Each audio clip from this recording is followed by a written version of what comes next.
श्री विद्याय नमः। हर हर महादेव। सभी सिंह राशि वाले जातक, आज मैं आपको राज की बात बताने जा रहा हूं जिससे आप आने वाले वर्ष 2024 को अपनी मुट्ठी के अंदर कर सकते हो। और ये प्रमाणिक है। ये चीज मैं बताने जा रहा हूं ग्रहों की स्थिति पर। आपको आज की वीडियो के अंदर वो चीज बताई जाएगी कि जब कुंडली के ग्रह योग बनते हैं गोचर में, तब हमें उन खराब ग्रह गोचर के योगों से कैसे लाभ लेना होता है। यानी खराब अवस्था में भी हम लाभ ले सकते हैं ग्रहों की। और जब ग्रहों की अच्छी स्थिति बनती है, जब अच्छा समय हमारे पर आता है, तो हम उसका लाभ कैसे नहीं ले पाते और कैसे हमें उनका लाभ लेना होता है।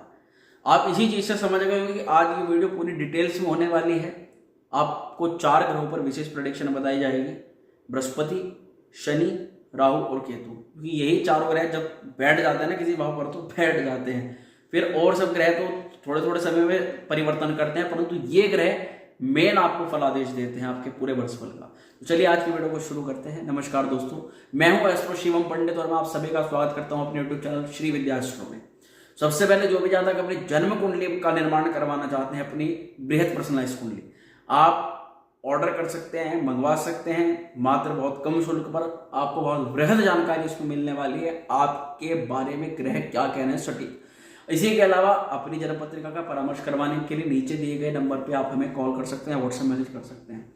और उसी के अलावा भैया उन लोगों के लिए हर वीडियो के अंदर मैं प्रचार कर रहा हूँ जिनके पास में 1 रुपया धन खर्च करने का नहीं और जगह जगह जाकर के परेशान हो रहे हैं, वे हमारी श्री विद्या त्रिपुरा सुंदरी शक्तिपीठ से जुड़े और आपके प्रश्न का, आपकी समस्या का निःशुल्क, हमें एक भी पैसा नहीं चाहिए।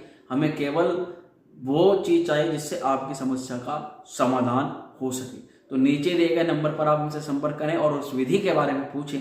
इस विधि के माध्यम से कोई प्रश्न नहीं, कोई भी लंबा चौड़ा समय नहीं, केवल आपको छोटा सा एक स्टेप उठाना है और आपको अपनी समस्या का कारण और निवारण प्राप्त हो सकता है। चलिए मित्रों, आज की वीडियो को शुरू करते हैं। सिंह राशि वाले सभी जातक क्या कह रहे हैं 2024 के ग्रह, कैसे आपको 2024 को मुट्ठी में करना है, ग्रह योगों का लाभ कैसे उठाना है और खराब ग्रह योगों का भी लाभ कैसे उठाना है, जानते हैं आज की वीडियो के अंदर। सिंह राशि वाले 2024 आपकी मुट्ठी में 2024 हो सकता है। देवगुरु बृहस्पति, सबसे पहले पॉइंट पर शुरू करते हैं। डिटेल से जानेंगे सभी चीजों को, कैसे आपको लाभ उठाना है ग्रहों के शुभ योगों से। ग्रहों की स्थिति मेरे सामने है और मैं देख पा रहा हूं कि देवगुरु बृहस्पति जो है 1 मई को मेष राशि में रहेंगे और 1 मई तक जब रहेंगे मेष राशि में, तो ये आपके 9वें भाव में रहेंगे। पहली बात तो है कि 9वें भाव के अंदर बृहस्पति शुभ अच्छा परिणाम करते हैं, बहुत अच्छा फल करते हैं। ऐसी स्थिति में आपके भाग्य की वृद्धि करते हैं, भाग्योदय यानी भाग्य के रास्ते को खोलते हैं। और बृहस्पति के इस भाग्य उदय के प्रभाव को और बढ़ाने के लिए, इस योग को ग्रहण करने के लिए क्या आपको करना है, अच्छे संबंधों से आपका भाग्य उदय होगा। आपको सबसे पहले मैं हेडिंग्स बताना चाह रहा हूं, छोटी सी लाइन के अंदर सारा सारांश। संबंध जितने अच्छे रहेंगे उतना भाग्य बढ़ता चला जाएगा, संबंध जितने खराब होते चले जाएंगे भाग्य भी उल्टा उतना ही फल आपको नहीं देगा, भले ही भाग्य योग यहाँ बन रहा हो। ऐसे हम अच्छे अच्छे योगों का फायदा नहीं उठा पाते क्योंकि हमें पता नहीं होता कि राशि के अंदर ग्रह किस भाव का फल कर रहा है। यहाँ आपको जितने अच्छे संबंध रखेंगे, चाहे आपके मित्र हो, चाहे स्त्री पक्ष से हो, चाहे माता चाहे पिता पक्ष से हो, ज्यादातर आपके संबंध जितने अच्छे रहेंगे उतना आपका भाग्य आपको साथ देने लग जाएगा। सबसे पहले जिन जातकों के जीवन के अंदर प्रेम नाम की कोई भी चीज नहीं है, उन जातकों के अंदर प्रेम का भाव जगेगा। उस प्रेम के भाव जगने से प्रेम जितना पवित्र होगा उतना भाग्य आपको फल देगा। जब भाग्य फल देता है तो व्यक्ति जितना भी काम कर रहा है, जिस भी चीज में प्रयास कर रहा है, उसके सभी कार्य बनने लग जाते हैं। ऐसी अवस्था ही हम कहते हैं कि भाग्य आपका साथ दे रहा है। तो अब आपको अपने संबंधों पर मजबूती बनाए रखनी है। जो संबंध ऐसा लग रहा है कि आपसे छूट रहे हैं, तो आपको वो काम करना है कि वो संबंध टूटे भी ना, यानी कि आपसे खराब भी मत हो। और जो आपसे ही संबंध नहीं रखना चाहता उसको आप एक लिमिट पर ला करके छोड़ सकते हैं। आप केवल नमस्ते राम रहीम कर सकते हैं बस। इसी के अलावा आपको अपने बच्चों की थोड़ी बातें माननी है। पंचम भाव के कारक भी यहाँ बृहस्पति महाराज, उससे आपके भाग्य की उन्नति होगी। आपको पढ़ाई लिखाई पर विशेष ध्यान रखना है, यानी अपनी स्किल्स को बढ़ाना है। गुरुवार को आपको पीले रंग के फूल वाला कोई भी गमला अपनी छत पर ला करके रखना है, उसकी देखभाल करनी। एक उपाय आपको ये जीवन को परिवर्तित कर सकता है। छोटे छोटे इन्वेस्टमेंट से आपको कार्यों की शुरुआत करनी है। अगर कार्यों की शुरुआत ही नहीं करेंगे, डरते रहेंगे, घबराते रहेंगे, तो इस योग का लाभ आप प्राप्त नहीं कर सकते हैं। ये बात बिल्कुल गांठ बांध लीजिए। इसी के अलावा आपको बृहस्पति के शुभ परिणाम को प्राप्त करने के लिए किसी को गुरु बनाना है या गुरु मंत्र की दीक्षा ग्रहण करनी है। गुरु मंत्र के लिए व्यक्ति बहुत ढूंढते रहते हैं, इसलिए आपकी इस परेशानी का हल हमने कर दिया है। आप हमसे गुरु मंत्र को प्राप्त कर सकते हैं। वर्ष के अंदर एक तारीख ऐसी होती है इसमें गुरु मंत्र की दीक्षा देते हैं, तो आप नीचे दिए गए नंबर पर संपर्क कर से गुरु मंत्र को ग्रहण करने की प्रक्रिया को भी प्राप्त कर सकते हैं। अब यहाँ पर देव गुरु बृहस्पति 1 मई के बाद में वृषभ राशि में संचरण करेंगे। अब बृहस्पति दूसरा पड़ाव लेंगे, चेंज होंगे। बृहस्पति के परिवर्तन से आपके जीवन में क्या परिवर्तन आएगा जानते हैं। बृहस्पति महाराज आपके 10वें भाव में परिवर्तन करेंगे और 10वें भाव में भी ये अब आगे और ज्यादा शुभ हो जाएंगे, क्योंकि ये आपके करियर को एक्टिवेट करवाने के लिए जा रहे हैं। अब बृहस्पति महाराज जब करियर को एक्टिवेट कराने के लिए जाएंगे तो यहाँ पर विद्या एवं संबंध द्वारा आपके करियर में वृद्धि होगी। जितना आपकी स्किल्स बढ़ेगी, जितना आपका ज्ञान बढ़ेगा, उतना ही आपके करियर में अचीवमेंट्स आप प्राप्त करने लग जाएंगे। करियर में नई चीजें आपको सीखने के लिए मिलेंगी। करियर में संबंध जितने अच्छे बनाते रहेंगे, यानी कि आपके कलीग्स, आपके काम करने वाले लोग, आपके आसपास के सर्कल में जितने फ्रेंड सर्कल है, महिलाएं, मित्र, उन सभी से जितने संबंध आपके अच्छे होंगे, यानी बॉन्डिंग होगी, बातचीत आप करते रहेंगे, उतना आपकी करियर की ग्रोथ बढ़ती रहेगी। वहीं आपको नौकरी व्यापार में किसी को बुरा भला नहीं कहना है। कोई कितना आपको अगर लग रहा है कि ये व्यक्ति आपको नुकसान पहुंचा सकता है, केवल नमस्ते कीजिए, फालतू बात मत कीजिए, परंतु संबंध भी खराब मत कीजिए। इसी के अलावा आपको पुण्य कर्म लगातार करने हैं। पंचम भाव के फलों को बढ़ाने के लिए या बृहस्पति के लाभ को लेने के लिए आपको पुण्य का कर्म, यानी कि गरीबों को दान दक्षिणा देना, जो असहाय लोग उनकी सहायता करना, किसी शक्तिपीठ में जाए, अच्छे अच्छे कर्म करना, आपको धर्मात्मा, पुण्यात्मा, महात्मा आदि साधु संतों के साथ संपर्क में रहना, ये सभी आपके पुण्य कर्म होते हैं। आपको मद्भागवत गीता का श्रवण करना, पाठ करना, ये सब पुण्य कर्म होते हैं। जरूरतमंदों की सहायता करना, यह आपके लिए बहुत अच्छा रह सकता है इस साल। अगले पॉइंट पर आते हैं शनि महाराज। शनि महाराज इस पूरे वर्ष 2024 में मार्गी रहेंगे, फिर वक्री होंगे, फिर मार्गी होंगे। यहाँ पर ये कुंभ राशि में, यानी कि आपके 7वें भाव में फल देंगे। जब 29 जून तक ये मार्गी रहेंगे 7वें घर के अंदर, तो थोड़ा सा नकारात्मक प्रभाव डालेंगे और ऐसे में आपको कुछ चीजों पर इसके नकारात्मक प्रभाव से बचने के लिए करनी है जीवन के अंदर। सबसे पहले, अगर आप करियर में हैं, नौकरी में हैं या आप व्यापार करते हैं, तो आप डेली अपने व्यवसाय पर जाते होंगे, अपने ऑफिस पर जाते होंगे या अपनी नौकरी पर जाते हो, महीने में कोशिश करिए एक भी दिन आपकी छुट्टी ना लगे। एक भी दिन ऐसा ना हो जिसमें आपको अपनी परिस्थिति के कारण छुट्टी, एक तो परिस्थिति के कारण लेनी ही पड़ती है, परंतु एक होती है कि व्यक्ति कभी ना कभी छुट्टी मार भी लेता है। तो अगर ऐसी परिस्थितियां बनती है तो पहले ही आपको कुछ ऐसा करना है जिससे आपको छुट्टी न लेनी पड़े। दूसरा, आपको अपने पार्टनर की हेल्थ का, वेल्थ का, एजुकेशन का, हर एक क्षेत्र में उसका उसकी अगर सहायता भी नहीं कर सकते तो केवल उसको मार्ग प्रदर्शित कर दीजिए कि ये काम आपके लिए सही है, ये काम आपके लिए गलत है। आप समझ रहे हो, बहुत छोटे छोटे पॉइंट्स आपको बता रहा हूँ, आप इजीली कर सकते हो।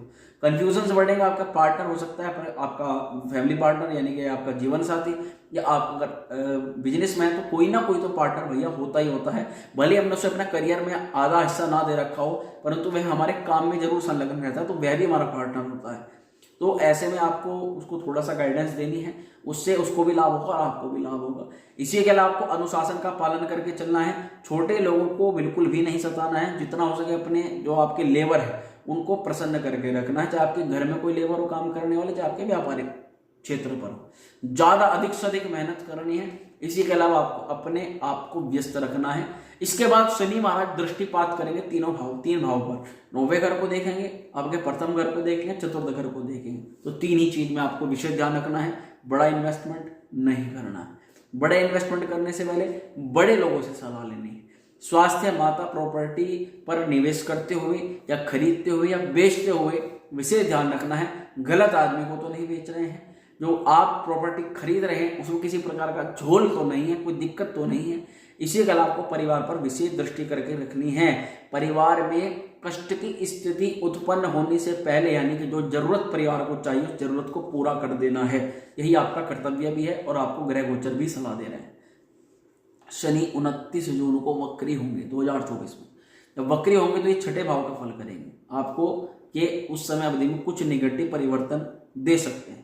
उस निगेटिव परिवर्तन को पॉजिटिव बनाने के लिए क्या करना है? आपको लोन के चक्कर में बिल्कुल भी नहीं फंसना है। ठीक है। आपको बैंक में पेन और कॉपी रख करके आ जानी है। आप किसी भी बैंक में जहाँ भी आपका बैंक हो जाइए, चुपके से कॉपी और पेन उसमें रख करके आ जाना है आपको, बस और कुछ उपाय नहीं करना। आपको हिम्मत दिखानी है। आपके सामने डर भय उत्पन्न करने वाली परिस्थिति उत्पन्न हो सकती है। उस समय में जितना डर गए उतना परिस्थिति आपके ऊपर हावी हो जाएगी, जितना निडर बन गए उतना आप परिस्थिति के ऊपर हावी हो जाएंगे। और जब परिस्थिति के ऊपर आप हावी होंगे तो नेगेटिविटी पॉजिटिविटी में कन्वर्ट हो जाएगी। जहां आपको धन खर्च करना पड़ रहा था वहां आपको धन मिलना शुरू हो जाएगा। कंपटीशन आपको बीट करना है, कंपटीटर से बिल्कुल नहीं घबराना है, शत्रु को परास्त करना है, प्रयासों को बिल्कुल नहीं रोकना है, लगातार प्रयास आपको करने हैं। एक असफल होगा तो दूसरा सफल होगा, दूसरा असफल होगा तो तीसरा, तीसरे में तो निश्चित तौर पर आपको रिजल्ट मिल जाएगा। 3 ही तक व्यक्ति को करवाते हैं यहाँ पर। इसके अलावा आपको चुनौतियों से बिल्कुल भी नहीं डरना है। कोई भी कैसी भी परिस्थिति आपके सामने हो, डर गए घबरा गए, आपने आपको रोक लिया तो वहीं रह जाओगे। इसके बाद में 15 नवंबर को फिर ये मारी होंगे 10वें भाव में, तब आपको धीरे धीरे मुनाफा देना शुरू कर देंगे। करियर में आपको अच्छा लाभ मिलना शुरू हो जाएगा। पार्टनर से तालमेल आपको इस समय अपनी अच्छे रखने हैं ताकि आप और लाभ प्राप्त कर सकें। व्यापार में छोटे छोटे परिवर्तन आपको लाने हैं जिससे आप आने वाले समय को व्यापार को अच्छा बना सकते हैं। फिर करते हैं राहु पर। तीसरे नंबर पर राहु रहेंगे मीन राशि में 8वें घर के अंदर, और 8वें घर के अंदर जब ये हैं तो ये आप बहुत ही रहस्यमय बन जाते हैं राहु महाराज यहाँ पर। ऐसे में आपको रहस्यमय रूप से लाभ लेना होता है राहु से। कैसे? आप जीवन के रहस्यों को खोलने का प्रयास करेंगे और आपको करना चाहिए। आपके जीवन में कुछ विपरीत परिस्थितियां बन सकती हैं जिनका आप प्रश्न ढूंढने का प्रयास करेंगे, परंतु प्रश्न गलत जगह ढूंढेंगे। आपको समस्या की जड़ का ढूंढने के लिए रहस्यमय रूप से उसका आपको पता करना पड़ेगा, क्योंकि जो आपके यहाँ समस्या चलेगी वो अब से नहीं, वो काफी लंबे समय से चल रही होगी और आपको अभी तक नहीं पता लगा होगा कि इसका कारण क्या है। आप सोच रहे हो कि इसका कारण कुछ नहीं है, परंतु उसका कारण गहन निकलेगा, बड़ा कारण निकलेगा। इसलिए मैं कह रहा हूं कि इस समय अवधि में जब 8वें घर में राहु रहेंगे तो आपके जीवन के रहस्यों से पर्दा खोलेंगे। उसी के अलावा ज्योतिष एवं अन्य आध्यात्मिक विद्याओं पर विश्वास रखें। आप विश्वास बिल्कुल भी खत्म नहीं करना है। अचानक से आने वाली समस्याओं के बारे में आपको पहले से ही जानकारी मिल जाएगी और आपको पहले से ही आपको सचेत कर देंगे राहु महाराज। आपने कई बार ऐसा नोटिस किया होगा, आपके साथ में होता होगा, परेशानी आने वाली, आपको स्वप्न के माध्यम से आभास हो गया अंदर ही अंदर और आपको पहले ही पता लग गया। ससुराल पक्ष से सतर्क भी रहना है, परंतु ससुराल पक्ष से आपको लाभ भी हो सकता है। कुल मिलाकर के अपनी गोपनीय बातों को ससुराल पक्ष में बिल्कुल भी नहीं कहना है। गुप्त बातें किसी को नहीं बतानी है। कार्य पूरा होने से पहले जिक्र नहीं करना है। चौथे पॉइंट पर आते हैं। केतु महाराज कन्या राशि में रहेंगे, 2य भाव पर रहेंगे, जो आपके लिए पूरी तरह से सेफ है, शुभ है। इनके शुभत्व को बढ़ाने के लिए क्या करना है? आध्यात्मिक बनना है। पूजा पाठ में आपको बिलीव रखना है। जो बिलीव आप खो रहे हैं उसको खोना नहीं है। पुस्तकों को एकत्रित करके आपके मतलब की जो पुस्तकें हैं जिससे आपके ज्ञान में वृद्धि हो सकती है। चाहे आप बिजनेसमैन हो, चाहे आप करियर में हो, हर एक व्यक्ति, हमारे पास हमारा ज्योतिष का कार्य है तो हमारे पास ज्योतिष से संबंधित बहुत पुस्तकें हैं।